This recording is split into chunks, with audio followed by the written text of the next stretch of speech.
Hello, friends, and welcome to All the Things TV, where we discuss full living and goal-getting with the grace and the gifts God gives.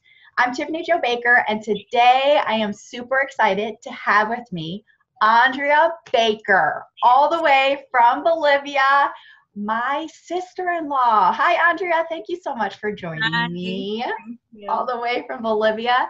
So, yes, we are Bakers. So we both took the plunge and married the Baker boys.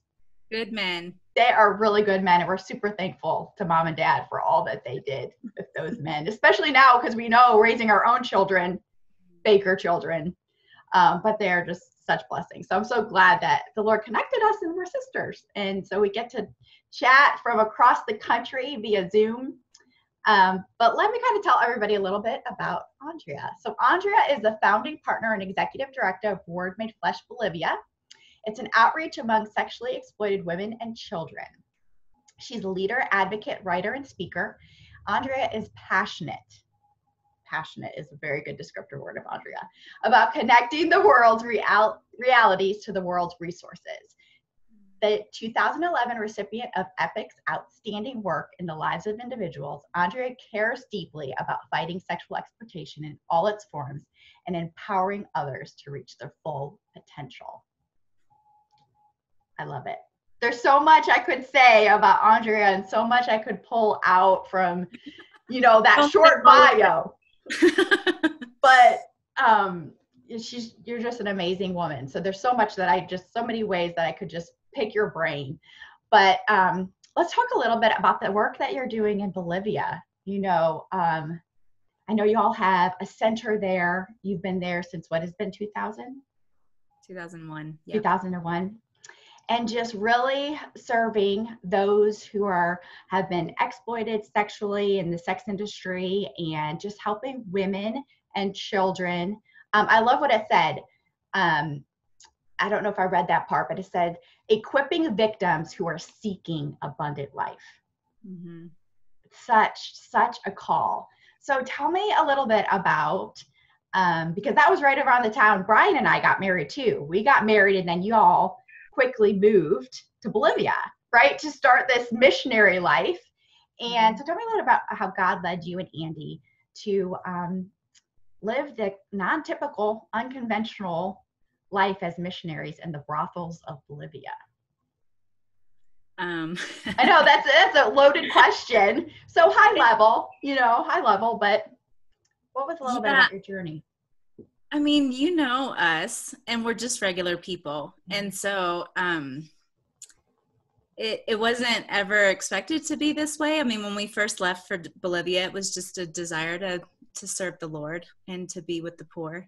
Mm-hmm. And I think our hearts just broke by being here and seeing what we did. And I mean, we came from pretty privileged backgrounds and we didn't really know a lot of the realities that we came to encounter. And so I don't know, it just was like a lot of little steps. I kind of say it's a lot of little steps of obedience, and we just kind of kept staying. But it started with just a yes. A yes. Wow. And did you ever think you would be there this long? No. And we've tried to leave. We've tried to leave many times, and no, this wasn't really the plan. But what we did say is we'll stay until God tells us to leave. And we knew that we went with a long-term perspective, knowing that change doesn't happen quickly, particularly for cross-cultural change.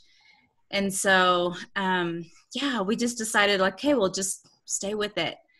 And there were times when there were major questions about how much more of this can we do? And, questions too about, is this okay for our kids? What about our future? I mean, all kinds of things. But I don't know, we just decided to keep, and the Lord was good about confirming things along the way. And so that kind of helps you hold on to the times when it's not as fun or easy. Mm-hmm. And since you've been there, you've had 4 boys. a set of twins and 2 single boys. So they have the 4 Baker boys. We have the 2 Baker girls. And when we all get together, it's pretty fun. It's pretty fun. So, I mean, raising 4 boys in, is Bolivia considered a third world country? It would be a developing country. A developing country. You know, that adds a whole nother dynamic to life and to ministry and all the things. So I love what you said about knowing that change takes time, right? Because here in America, we are in a fast-paced society where we're like, you know, my husband, you know, Brian, he used to call me the burger queen. He's like, you want it your way right away. I'm like, yeah, that sounds great. But that's kind of like the mentality of especially America, people in America, is we want to drive through. We want to get good food fast for cheap. And we don't want to wait. And, you know, we think for some reason, we think things should be easy and that there should be this easy button like Staples, you know, you press it and we're transformed and we're changed and good things happen and life is awesome.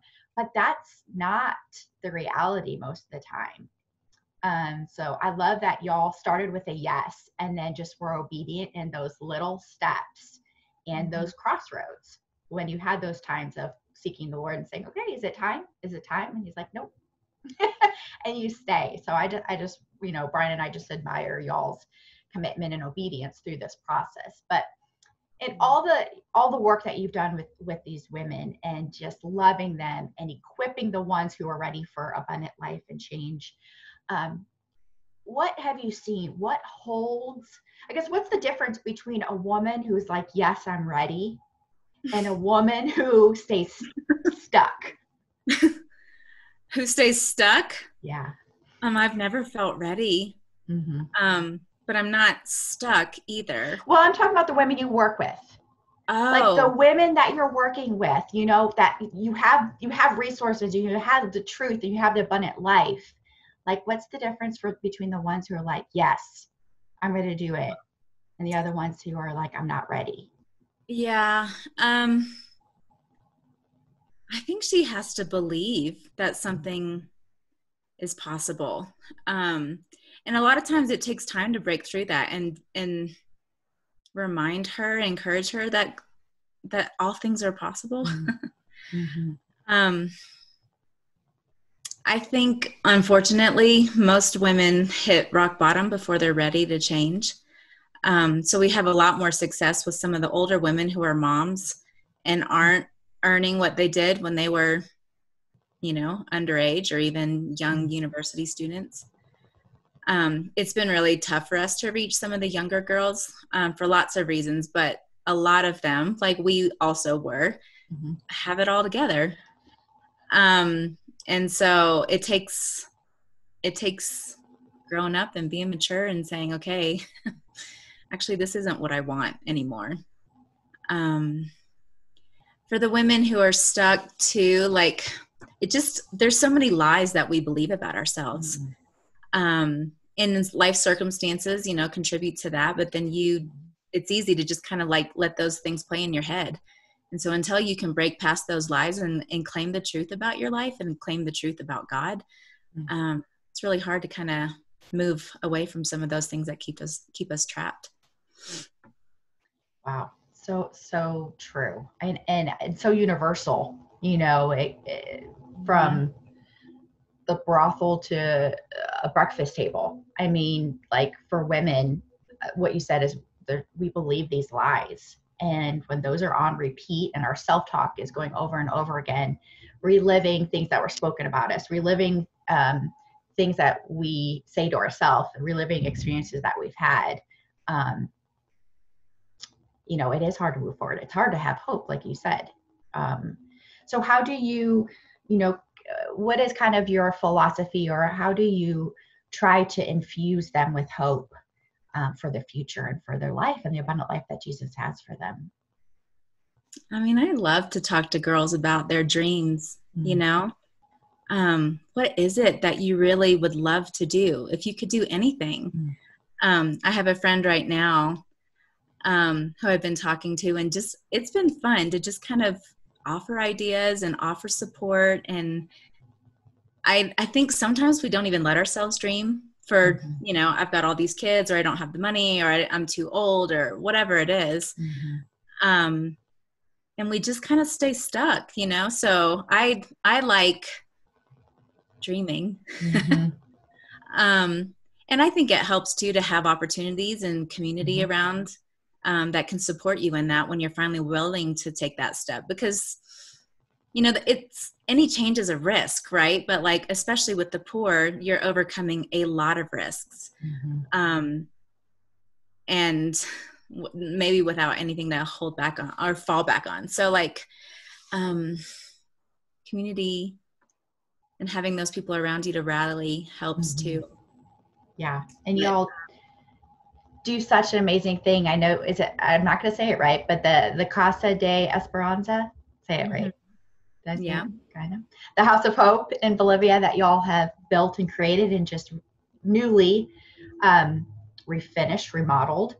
Tell us some of the things that you have there that the women are able to grow through and learn from. So the House of Hope was named by the women themselves. And it is just that. It's a place where dreams can be born. And so, I mean, there's workshops and there's therapy and there's discipleship and there's kids running all around and they're learning and growing. And, you know, sometimes people are singing and sometimes people are making a business plan and some people are dealing with all the junk that life dealt them. And a lot of times there's staff up in our prayer room who are praying at the same time. And a lot of times it's just an office, you know, where you're running around and there's craziness. But yeah, it's a really beautiful place. And then we also have a business. So the downstairs is the big factory for women who are on their sewing machines. And they make some beautiful, beautiful products. So y'all, I'll put the link in the show notes, but make sure you take a look at all the things that they have going on.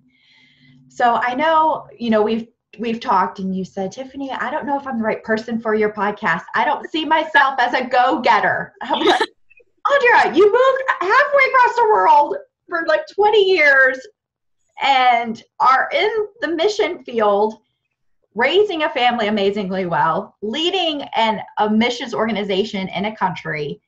Like, I know you don't see yourself as a go-getter, but there's lots of different definitions of go-getters. And it really comes down to our motivation is, you know, when God gives us something, you know, or whatever the motivation might be for doing and going after and participating in the things that are on our heart or in our minds to do. So even though you don't see yourself as a go-getter, which I would disagree, I see yourself as a go-getter. What drives you? Because I think there's lots of women like you who are like, I'm not a go-getter. Like, I don't have the clipboard with my checklist, or I'm not that type A personality that comes in a room and demands attention and says, oh, come on, chop, chop, we got to get this done. But you're still visionary and you're still have you have a goal. It just looks like a vision, and it might be heart-led, might be head-led, you know, but there's still something that drives you to make a difference. So what drives Andrea?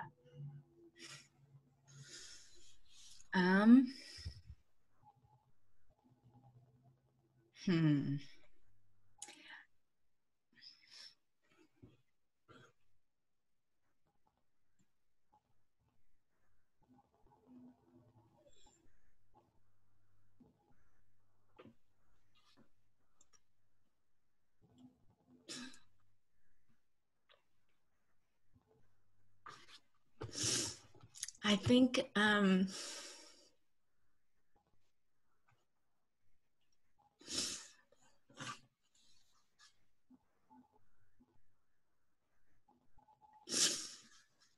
hope you edit. We're not editing this. I think I really want my life to count for something, and I want my life. I want to be able to honor the Lord with my life. And really care about women having opportunities that I just feel like there's a lot. I can't think of a single sector that's really, really well affirming for women. And so if I can do my part in my corner of the world, that's what I want to be a part of that. And yeah, I think we all have a part. If I can just do what I can do, like, that's what I try to do every day. And you do it just with such humbleness and compassion and passion and care, and like truly the heart of God, like through the things that you do. And, you know, from parenting your boys each individually and having retreats to figure out, you know, what God wants for them for the next year. I know you and Andy do things like that. And just loving each other well, despite all your differences. You know, we both married the opposite Baker. So we know what that is like. And what I love about you, Andrea, is that like you are comfortable and you're the same whether you're in a brothel or whether you're in a boardroom.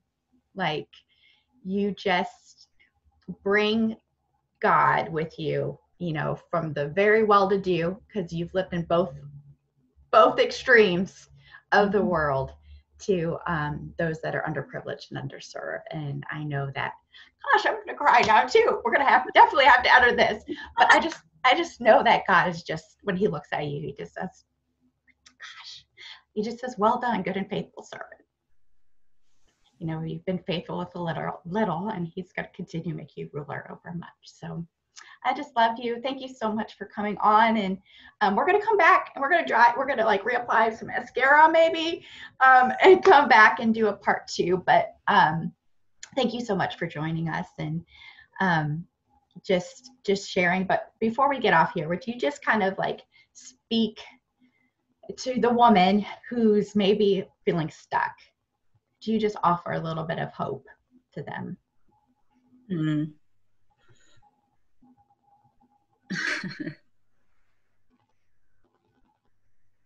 To the woman who's stuck. Yeah. I know what that feels like.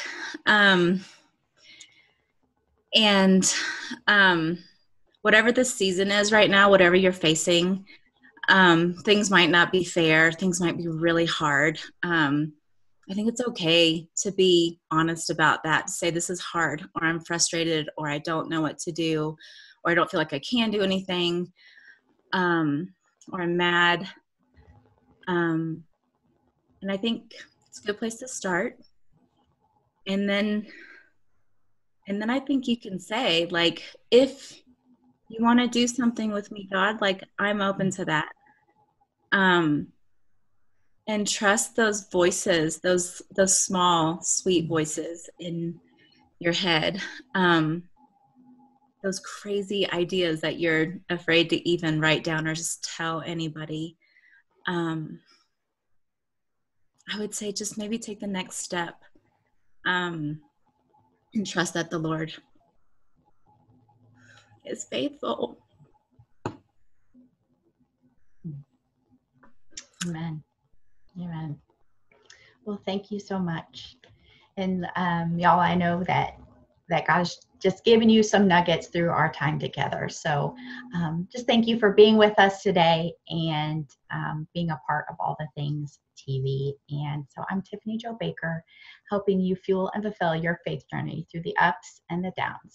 Now go do all the things that you were created to do with the grace and the gifts that God gives you.